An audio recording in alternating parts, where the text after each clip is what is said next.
नमस्कार. आदिनाथ उस्तुरे या यूट्यूब चॅनलवरती सर्वांचं खूप खूप स्वागत. सर्वांनी आपलं चॅनल सबस्क्राईब करा, लाईक करा, शेअर करा. जवळच्या सर्व NMMS या शिष्यवृत्ती परीक्षेची तयारी करणाऱ्या सर्व विद्यार्थ्यांना चॅनलची लिंक शेअर करा. तर आज आपण प्रकरण 3 विषय इतिहास यामधील प्रकरण 3 ब्रिटिश सत्तेचे परिणाम यावर आधारित महत्त्वपूर्ण प्रश्न शालेय क्षमता चाचणी या 90 मार्काच्या NMSच्या परीक्षेच्या तयारीसाठी आपण खूप महत्त्वपूर्ण प्रश्न आता आपण पाहणार आहोत. प्रकरण 3 ब्रिटिश सत्तेचे परिणाम. प्रश्न क्रमांक 1, इंग्रजाचे पश्चिम भारतातील प्रमुख केंद्र कोणते? तर या प्रश्नाचं उत्तर आहे मुंबई. मुंबई हे इंग्रजाचे पश्चिम भारतातील प्रमुख केंद्र होते. कोणते युरोपीय देश भारताची बाजारपेठ काबीज करण्याच्या सत्ता स्पर्धेत उतरले? तर या प्रश्न क्रमांक 2चं उत्तर आहे, तर बघा, आपल्या भारतावरती राज्य करण्यासाठी ज्यावेळेस ब्रिटिश ईस्ट इंडिया कंपनीची स्थापना झाली 1600ला, त्यानंतर किंवा त्या काळामध्येच पोर्तुगीज, डच, फ्रेंच आणि ब्रिटिश असे सर्व युरोपीय जे काही देश होते ते भारताची बाजारपेठ काबीज करण्याच्या सत्ता स्पर्धेत उतरले. म्हणजे या प्रश्नाचं उत्तर आहे पोर्तुगीज, डच, फ्रेंच व ब्रिटिश. प्रश्न क्रमांक 3, इंग्रज भारतात येण्याच्या अगोदर असा कोणता देश आहे की तो अगोदरपासूनच भारतामध्ये व्यापार करण्याच्या निमित्ताने भारतामध्ये आलेला होता? म्हणजे अगोदर तो इंग्रजांच्या अगोदर सुद्धा त्याचं काही भागावरती शासन होतं. तर या प्रश्नाचं उत्तर आहे, तर इंग्रजाच्या अगोदर पोर्तुगीज हे भारतामध्ये आले होते आणि सुरुवातीला त्यांना सुरुवातीच्या काळात इंग्रजांना पोर्तुगीजांनीच विरोध केलेला होता. सगळ्यात जास्त विरोध पोर्तुगीजांचाच होता. नंतरच्या काळात पोर्तुगीज व इंग्रज यांच्यात मैत्रीचे संबंध प्रस्थापित झाले, त्यामुळे त्यांचा एकमेकांसंबंधी जो विरोध होता तो कमी झाला. म्हणजे ह्या प्रश्नाचं उत्तर आहे पोर्तुगीज. प्रश्न क्रमांक 4, माधवराव पेशवे यांच्या मृत्यूनंतर पेशवेपदावर कोणाची नियुक्ती झाली?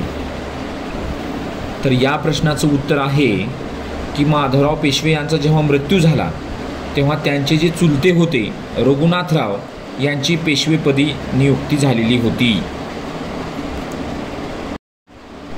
मराठे व इंग्रज यांच्यात किती युद्धे झाली? तर मराठे व इंग्रज यांच्यामध्ये 3 युद्धे झाली. प्रश्न क्रमांक 6, सालबाईचा तह कोणाकोणामध्ये झाला? तर या प्रश्नाचं उत्तर आहे सालबाईचा तह हा इंग्रज व मराठा यांच्यामध्ये झाला. प्रश्न क्रमांक 7, मराठे व इंग्रज यांच्यामध्ये जे युद्ध झाली होती 3 युद्ध, ते कधी झाले होते?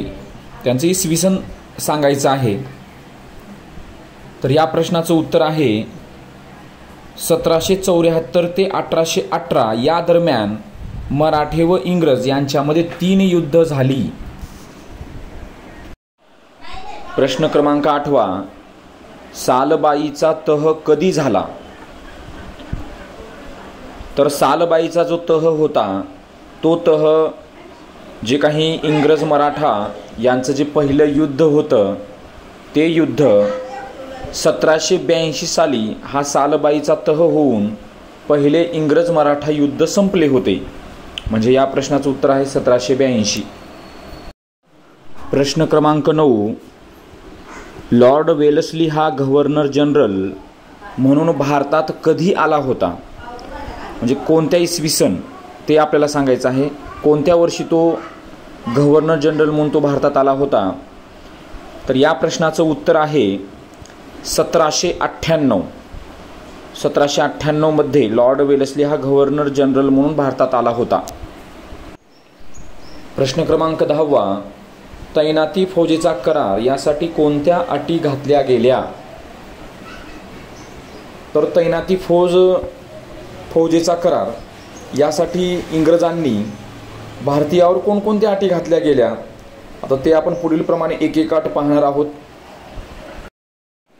तर या प्रश्नाचं उत्तर आहे त्यामधली पहिली अट, भारतीय राज्यकर्त्यांनी त्यांच्या राज्यात इंग्रजाचे लष्कर ठेवावे. म्हणजे तैनाती फौज हा जर करार स्वीकारला त्या राजाने, तर त्याच्या राज्यामध्ये इंग्रजाचे लष्कर ठेवावे ही पहिली अट त्यांना घातली गेली होती. दुसरी अट, जे काही लष्कर ठेवावं लागत होतं त्या लष्कराच्या खर्चासाठी रोख रक्कम किंवा तेवढ्या उत्पन्नाचा प्रदेश कंपनीला तोडून द्यावा अशी दुसरी अट त्या ठिकाणी घालून देण्यात आलेली होती.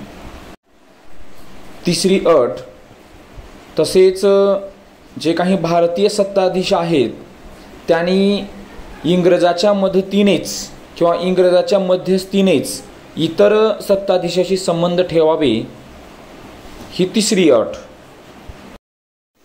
आणि आता शेवटची अट म्हणजे प्रत्येक सत्ताधीशांनी आपल्या दरबारी इंग्रजाचा प्रतिनिधी, म्हणजे त्याला रेसिडेंट असं म्हणतात, तर प्रत्येक दरबारी त्यांनी इंग्रजाचा रेसिडेंट म्हणजे प्रतिनिधी ठेवावा अशा अटी घालण्यात आलेल्या होत्या. आणि हा जो कर होता तैनाती फौजेचा कर, भारतातील सत्ताधीशांनी ही पद्धत स्वीकारली आणि स्वीकारल्यामुळं त्यांच्या शासनामध्ये किंवा त्यांच्या संपूर्ण कारभारामध्ये इंग्रजाचा शिरकाव झाला आणि भारतातील सत्ताधीशांनी ज्यांनी हा करार स्वीकारला त्यांनी सर्वांनी आपलं स्वातंत्र्य गमावलं. प्रश्न क्रमांक 11. दुसऱ्या बाजीराव पेशव्याने इंग्रजाशी तैनाती फौजेचा करार कधी केला? तर या प्रश्नाचं उत्तर आहे 1802. प्रश्न क्रमांक 12. वसईचा तह कोणाकोणामध्ये झाला? तर या प्रश्नाचं उत्तर आहे की वसईचा तह म्हणजे काय ते अगोदर सांगतो की जेव्हा 1802 मध्ये दुसऱ्या बाजीराव पेशव्याने इंग्रजाशी तैनाती फौजेचा करार केला त्यालाच वसईचा तह असं म्हणतात. आणि हा तह दुसरा बाजीराव पेशवा आणि इंग्रज यांच्यामध्ये झालेला आहे. आणि हा जो वसईचा तह आहे हा खूप प्रसिद्ध असा तह आहे, म्हणजे हा परीक्षेमध्ये प्रश्न विचारला जाऊ शकतो. प्रश्न क्रमांक 13. दुसरे इंग्रज मराठा युद्ध का झाले? तर या प्रश्नाचं उत्तर आहे की 1802 मध्ये जेव्हा बाजीराव पेशव्याने, जो दुसरा बाजीराव पेशवा होता, यांनी इंग्रजाशी तैनाती फौजेचा करार केला आणि हा करार वसईचा तह म्हणून प्रसिद्ध झाला. परंतु हा जो तह होता किंवा हा जो तैनाती फौजेचा करार होता हा काही मराठी सरदारांना मान्य नव्हता, त्यामुळे दुसरे इंग्रज मराठा युद्ध झाले. प्रश्न क्रमांक 14. शिंद्याच्या फौजेचा पराभव करून कोण मुघल बादशाला ताब्यात घेऊन हिंदुस्थान जिंकला? म्हणजेच जेव्हा 1818 मध्ये मराठ्यांचा पराभव झाला तेव्हा मुघलाची राजधानी दिल्ली प्रत्यक्षात दौलतराव शिंदे यांच्या नियंत्रणाखाली होती. आणि या दौलतराव शिंदेचा पराभव करून आणि मुघल बादशाह जो आहे त्याला ताब्यात घेऊन हिंदुस्थान कोण जिंकला? तर या प्रश्नाचं उत्तर आहे जनरल लेक. प्रश्न क्रमांक 15. इंग्रजांनी छत्रपती प्रतापसिंह यांच्याशी तह करून कोणत्या अधिकाऱ्याची त्यांना राज्यकारभारात मदत करण्यासाठी नेमणूक केली होती? तर जेव्हा पेशवाईचा अस्त झाला होता तेव्हा सातारचे छत्रपती प्रतापसिंह गादीवर होते, तेव्हा इंग्रजांनी ग्रँड डफ या अधिकाऱ्याची राज्यकारभारात मदत करण्यासाठी नेमणूक केली होती? म्हणजे या प्रश्नाचं उत्तर आहे ग्रँड डफ. प्रश्न क्रमांक 16वा. छत्रपती प्रतापसिंह यांना गादीवरून काढून टाकून म्हणजे त्यांना पदच्युत करून त्यांना कोठे ठेवण्यात आले होते? तर या प्रश्नाचं उत्तर आहे काशी. त्यांना काशी येथे ठेवण्यात आलं होतं. प्रश्न क्रमांक 17. छत्रपती प्रतापसिंहाचे कारभारी कोण होते?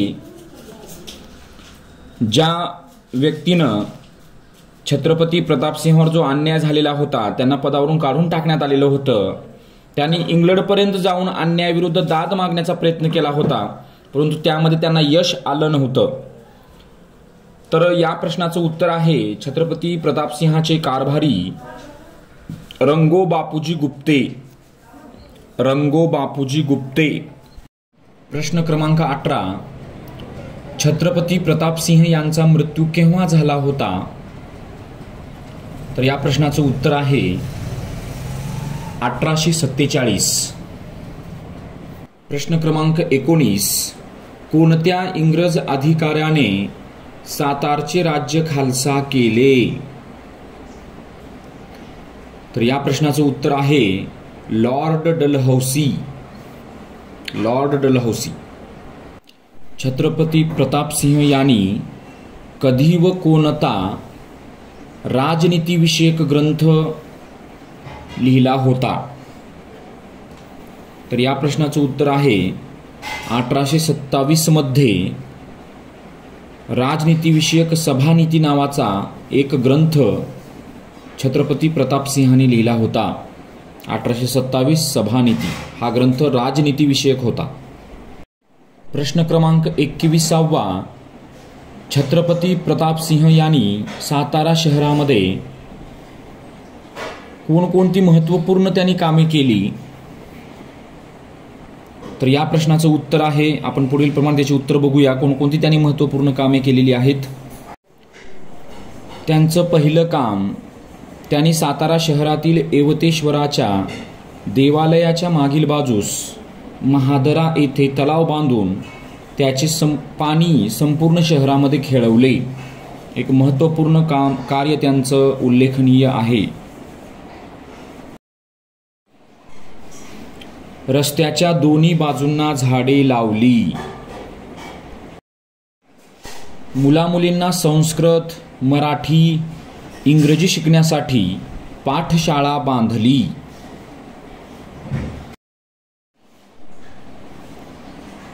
त्या ठिकाणी एक छापखाना काढला आणि अनेक उपयुक्त ग्रंथ छापून घेतले आणि त्यामध्ये त्यांनी स्वतःचा एक राजनीतिविषयक ग्रंथ छापून काढला होता, तो म्हणजे सभानीती. साताऱ्याहून महाबळेश्वर ते प्रतापगडापर्यंत त्यांनी रस्ता तयार केला. अशा पद्धतीनं छत्रपती प्रतापसिंह यांनी त्यांचं जे कार्य आहे खूप उल्लेखनीय असं त्यांनी सातारा शहरामध्ये महत्त्वपूर्ण कामे केलेली आहेत. छत्रपती प्रतापसिंह दररोज रोजनिशी स्वतः लिहित असत. हा पण मुद्दा लक्षात ठेवा, कधी कधी परीक्षेमध्ये विचारला जाऊ शकतो. प्रश्न क्रमांक 22वा. बंगालमध्ये दुहेरी राज्यव्यवस्था कोणी अस्तित्वात आणली?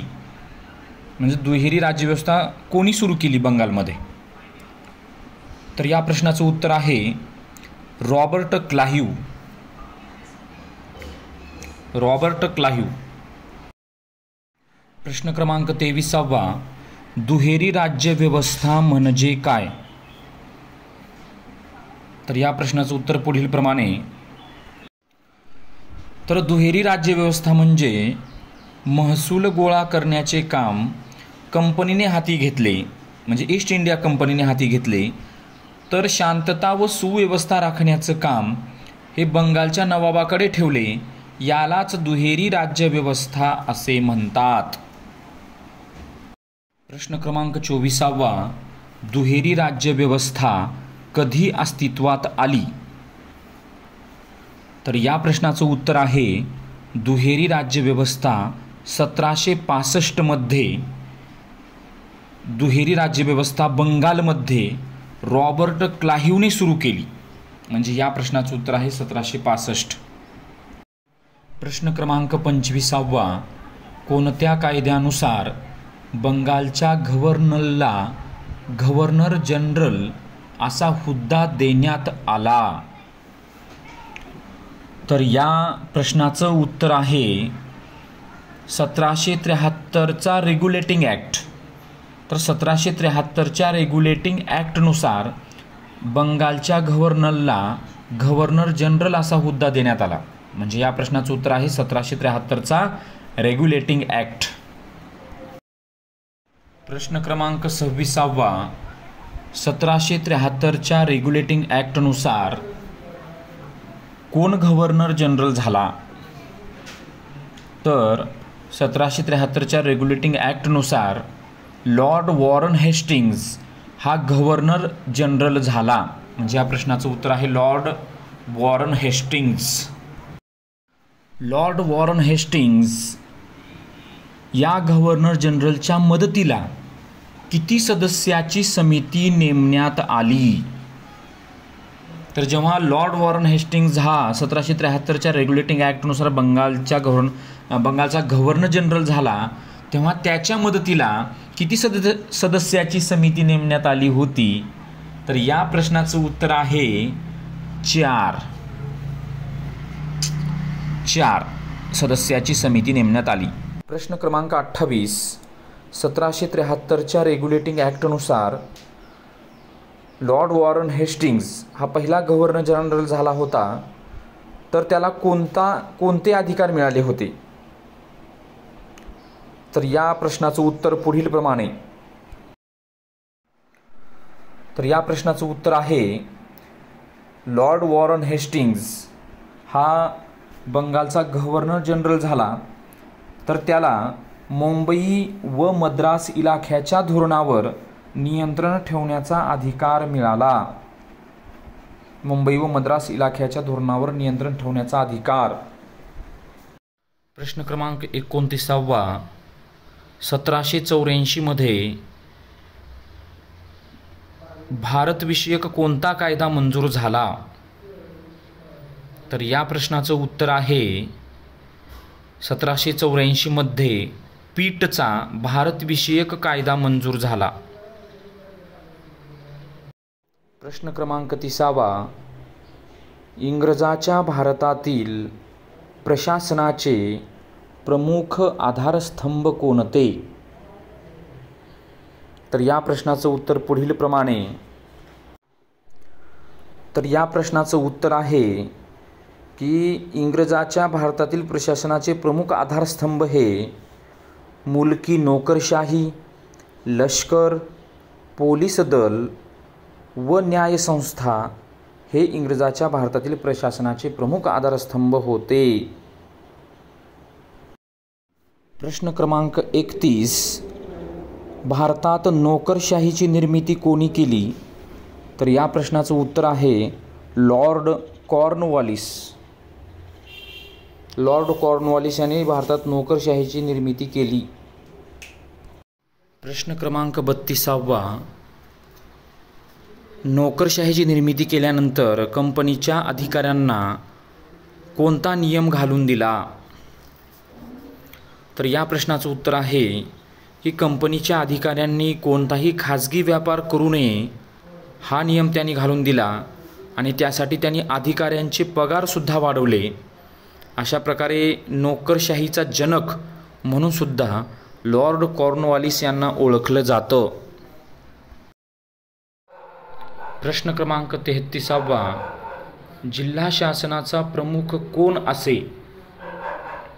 तर या प्रश्नाचं उत्तर आहे जिल्हाधिकारी हा जिल्हा शासनाचा प्रमुख असे. प्रश्न क्रमांक 34वा. अधिकाऱ्याची भरती ही कोणत्या स्पर्धात्मक परीक्षेद्वारे केली जाऊ लागली? तर या प्रश्नाचं उत्तर आहे इंडियन सिव्हिल सर्व्हिसेस ICS यामार्फत या स्पर्धा परीक्षेद्वारे अधिकाऱ्याची भरती केली जाऊ लागली. प्रश्न क्रमांक 35वा. प्रत्येक जिल्ह्यात मुलकी खटल्यासाठी कोणते न्यायालय स्थापन करण्यात आले होते? तर या प्रश्नाचं उत्तर आहे दिवाणी न्यायालय. दिवाणी न्यायालय हे प्रत्येक जिल्ह्यातील मुलकी खटल्यासाठी दिवाणी न्यायालय स्थापन करण्यात आले होते. प्रश्न क्रमांक 36. देशात कायदा व सुव्यवस्था राखणे हे कोणाचे काम असे? तर या प्रश्नाचं उत्तर आहे की देशात कायदा व सुव्यवस्था राखणे हे पोलीस दलाचे काम असे. पोलीस दल. प्रश्न क्रमांक 37. दिवाणी न्यायालय व फौजदारी न्यायालय यांच्या निर्णयाच्या फेरविचारासाठी कोणती न्यायालये स्थापन केली?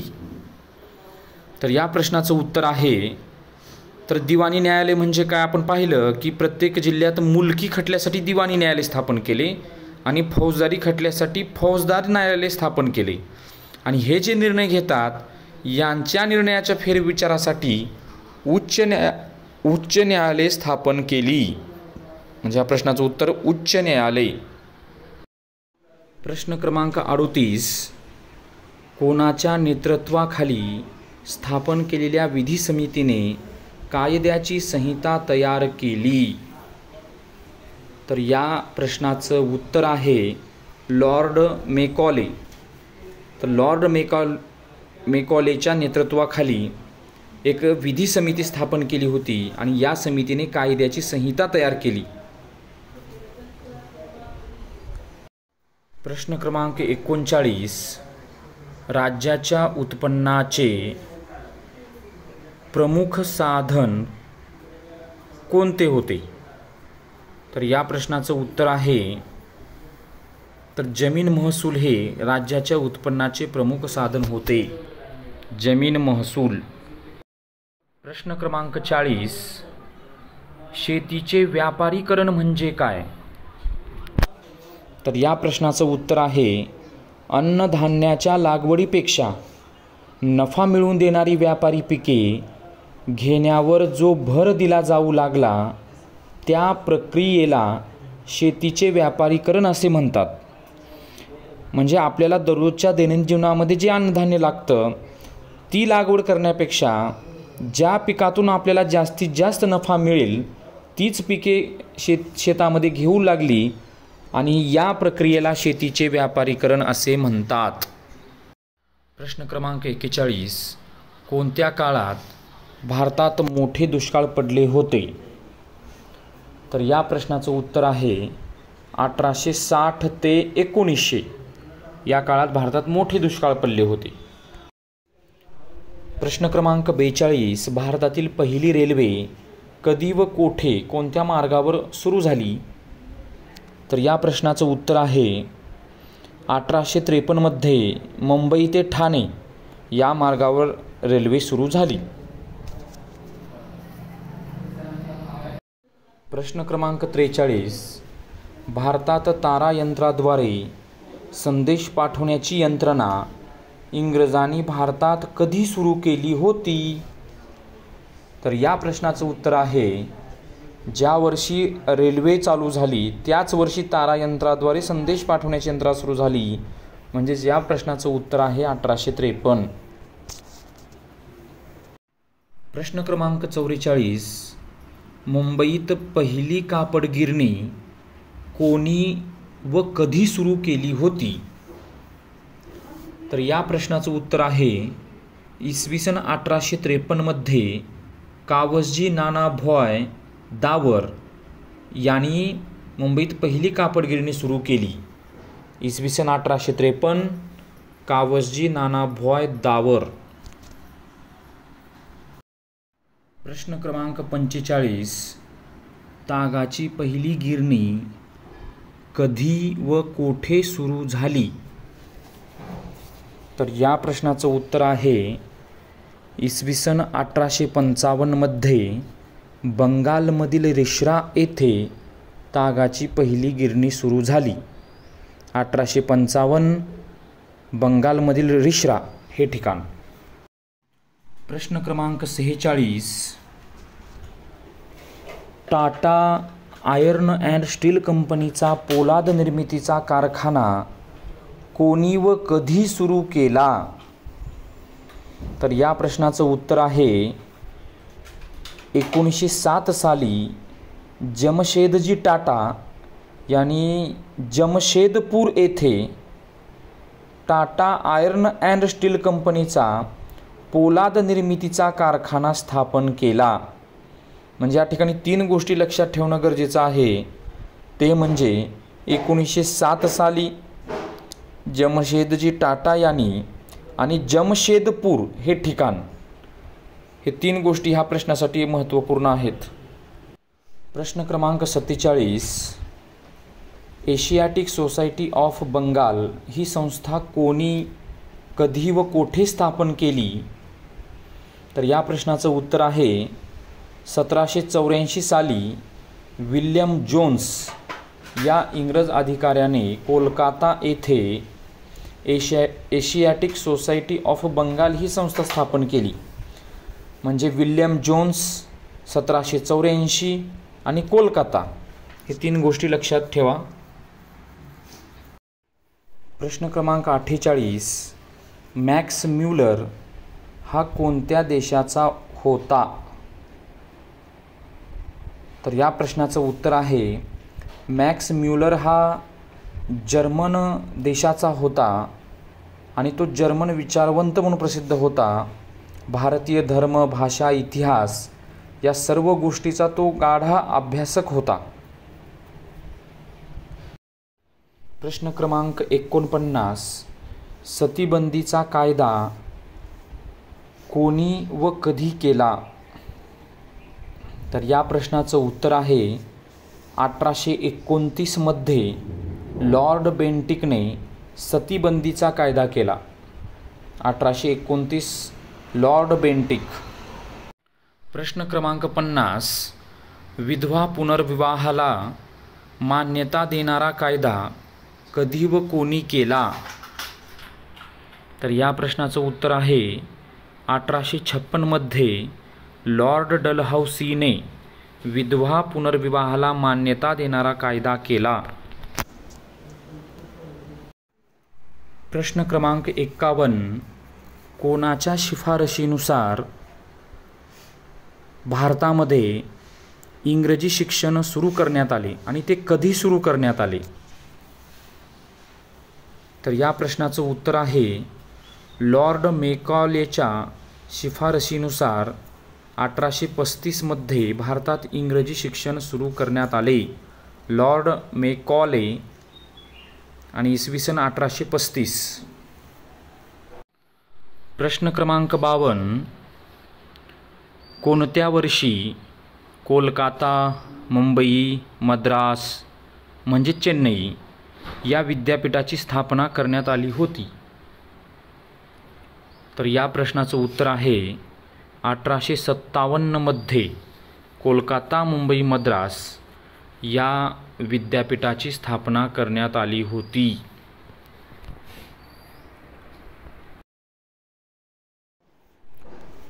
तर अशा प्रकारे प्रकरण 3 ब्रिटिश सत्तेचे परिणाम यावर आधारित अतिशय महत्त्वपूर्ण प्रश्न NMMS या परीक्षेसाठी अतिशय महत्त्वपूर्ण प्रश्न आपण या ठिकाणी घेतलेले आहेत. तरी सर्व या शिष्यवृत्ती परीक्षेची तयारी करणाऱ्या विद्यार्थ्यांना आपलं हे यूट्यूब चॅनल अतिशय उपयोगी पडेल. तर सर्वांनी लाईक करा, शेअर करा, सबस्क्राईब करा. आणि यानंतर पुढचं जे 4थं जे प्रकरण आहे 1857चा स्वतंत्र लढा, तर या प्रकरणावरील महत्त्वपूर्ण प्रश्न आपण पुढच्या व्हिडिओमध्ये नक्की बघूया. धन्यवाद.